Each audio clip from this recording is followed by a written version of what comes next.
Last 2 মাস থেকে না নিজেকে চেঞ্জ করার মতো একটা চ্যালেঞ্জ নিয়েছিলাম। তো চলো আজকে তোমাদের সাথে শেয়ার করি এই লাস্ট 2 মাসে নিজের মধ্যে কী চেঞ্জেস আনতে পেরেছি। সো হাই এভরিওয়ান, আমি কোয়েল। আমার আরেকটা ভিডিওতে তোমাদের জানাই অনেক ওয়েলকাম। আজকেও ঘুম থেকে উঠেছিলাম 6টার দিকে, আর ওঠার পর একটু যোগা করার পর বিছানাটা গোছাচ্ছিলাম। প্রতিদিন আমার ঘুম থেকে ওঠার পর প্রায় একই রকমের রুটিন থাকে। সবার আগে নিজের বিছানাটাকে ক্লিন করা, তার আগে একটু যোগা করা। এই যে যোগা করা, এটা কিন্তু আমি আগে করতাম না। যখন থেকে সেলফ ইমপ্রুভমেন্টের চ্যালেঞ্জটা নিয়েছি তখন থেকে কিন্তু এটা শুরু করেছি। আজকে যদিও সকালে উঠতে গেলেও খুব বেশ ঘুমই পাচ্ছিল, কারণ আজকে না প্রচণ্ড ঠান্ডা ছিল। আগের দিন রাতেও কিন্তু ঠান্ডাটা কম ছিল, বাট পরের দিন সকালে কিন্তু একটু বেশি ঠান্ডা লাগছিল। তারপর ব্রেকফাস্ট কমপ্লিট করে পড়তে বসেছিলাম। আজকে প্রথমে আগের দিনের একটু পড়া রিভিশন দিচ্ছিলাম। আর আজকে না সকাল থেকে কলেজ যাইনি, পুরো সকালটাই কিন্তু আমার অনেকগুলো ক্লাস জমে গেছিলো, সেগুলো কমপ্লিট করলাম। ফিজিক্যাল সায়েন্সে কয়েকটা ছিল, আর লাইফ সায়েন্সেও 2-3টার মতো ক্লাস কিন্তু বাকি ছিল, সেগুলোকে কমপ্লিট করলাম। এই 2 মাসের চ্যালেঞ্জে যেটা বুঝলাম সেটা হচ্ছে, যখন থেকে না আমরা নিজেদের লাইফটাকে একটা রুটিন মাফিক নিয়ে আসবো, তখন কিন্তু সব কাজগুলোই বেশ ইজি হয়ে যায়। ধরো কোনো একটা কাজ একদিন হয়তো করতে পারলাম না, কিন্তু সেটা মাথায় রেখে পরে তার 2-1 দিনের মধ্যেই সেটা যদি কমপ্লিট করে নিই, তাহলে আমাদের মাথায় কোনো চাপই থাকবে না। সেই সাথে আরেকটা সবথেকে বড় যে জিনিসটা পেরেছি, এটা কিন্তু 1 সপ্তাহ থেকে করতে পারছি, সেটা হচ্ছে সকালে ঘুম থেকে ওঠা। তোমরা যারা আমার ভিডিও আগের থেকে দেখছো তারা নিশ্চয়ই জানবে, আমি আগে প্রায় 9টা 9:30টায় ঘুম থেকে উঠতাম। তার বদলে এখন 6টার সময় উঠতে পারছি।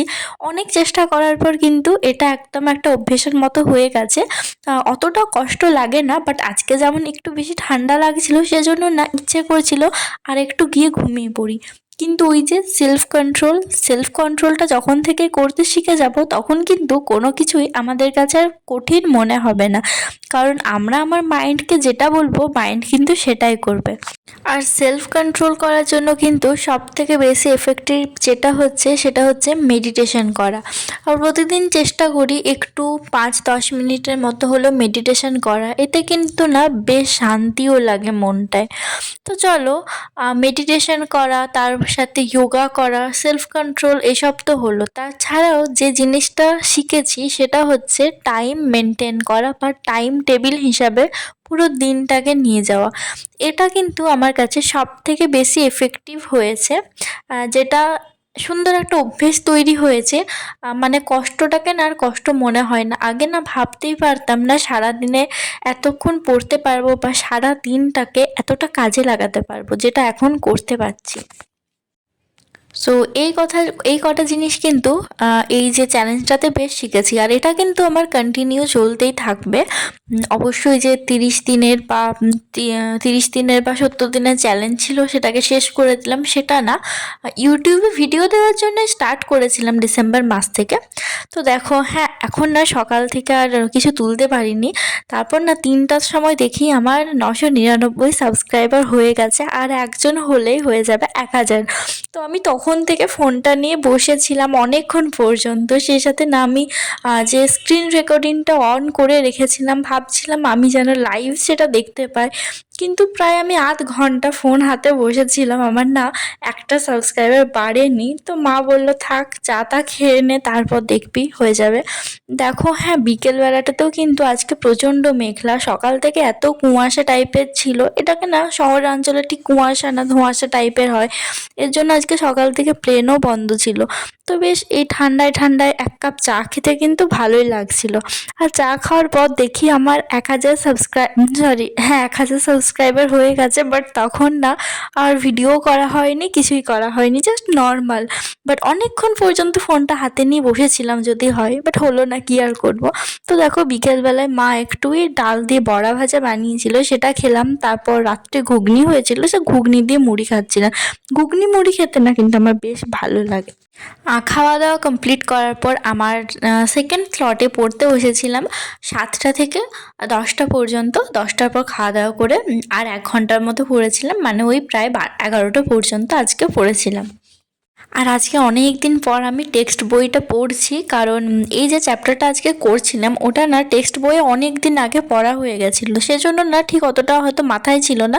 তো ভাবলাম রেফারেন্সটা পড়ার আগে জাস্ট ছোট্ট করে একটু টেক্সট বইটা পড়ে নিই, তাহলে আমারই ভালো হবে। বাট পড়তে একটু বেশি টাইম লেগে গেছিলো। যখন এডিট করি তখন দেখি কি সুন্দর তাড়াতাড়ি তাড়াতাড়ি তাড়াতাড়ি সব হয়ে যায়। আর রিয়েল লাইফে যদি অতটা তাড়াতাড়ি সব কিছু হতো তাহলে কতটাই না ভালো হতো। যাই হোক, দেন রাত্রে খাওয়ার পর প্রতিদিনের মতো একটু ব্রাশ করছিলাম। আর এটাও কিন্তু আমি না আগে করতাম না, লাস্ট এই 2 মাস থেকে শুরু করেছি ব্রাশ করাটা। এটা কিন্তু খুবই ভালো একটা অভ্যেস। হাই, এখন ভিডিওটা এডিট করছিলাম আর এখন ঘুমাতে যাব। তো আজকে আমার চ্যানেলে 1000 সাবস্ক্রাইবার কমপ্লিট হয়েছে। তোমাদের সকলকে অনেক অনেক অনেক থ্যাংক ইউ আমাকে এতটা সাপোর্ট করার জন্য, আমার পাশে থাকার জন্য। আর সে প্রথম থেকে ভিডিও যখন শুরু করি তখন একদম 0 সাবস্ক্রাইবার নিয়ে শুরু করেছিলাম। ফার্স্টের দিকে ভিডিওতে তো একদমই ভিউজ আসতো না, সেখান থেকে শুরু করে আজকে 1000 সাবস্ক্রাইবার হয়েছে। আমার না বেশ ভালো লাগছে। সত্যি তোমাদের অনেক অনেক অনেক থ্যাংক ইউ। তোমরা না থাকলে কিন্তু এটা একদমই আমি করতে পারতাম না, সেজন্য সমস্ত ক্রেডিটটাই তোমাদের। অনেক থ্যাংক ইউ আমাকে এতটা সাপোর্ট করার জন্য, এতটা পাশে থাকার জন্য। এভাবেই পাশে থেকো। আজকের মতো ভিডিওটা এখানেই শেষ করছি। সবাই খুব ভালো থেকো, সুস্থ থেকো। দেখা হচ্ছে অন্য একটা ভিডিওতে। Bye, good night.